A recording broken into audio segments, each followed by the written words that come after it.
8th of November is a remarkable day in history, as many significant events took place on this date.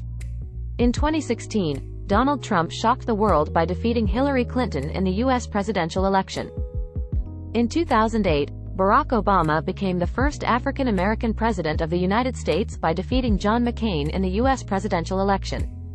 In 2000, the U.S. presidential election between George W. Bush and Al Gore was too close to call and triggered a recount in Florida. In 1994, George Foreman became the oldest heavyweight boxing champion at age 45 by knocking out Michael Moorer. In 1989, the Berlin Wall fell, marking the end of the Cold War and the beginning of German reunification. In 1980, Ronald Reagan defeated Jimmy Carter in a landslide victory in the U.S. presidential election.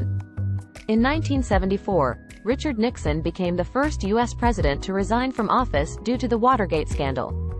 In 1960, John F. Kennedy defeated Richard Nixon in one of the closest U.S. presidential elections in history.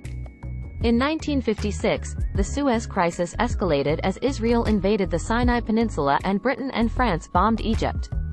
In 1923, Adolf Hitler attempted a coup in Munich, known as the Beer Hall Putsch, but failed and was arrested. In 1917, the Bolshevik Revolution began in Russia, overthrowing the provisional government and establishing a communist regime. In 1872, Susan B. Anthony was arrested for voting illegally in the U.S. presidential election. Her arrest and trial brought national attention to the women's suffrage movement.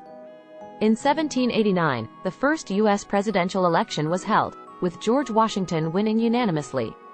In 1605, Guy Fawkes and other conspirators were arrested for plotting to blow up the English Parliament in the Gunpowder Plot.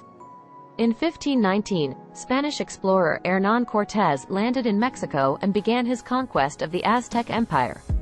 In 392 AD, Roman Emperor Theodosius declared Christianity the official religion of the Roman Empire.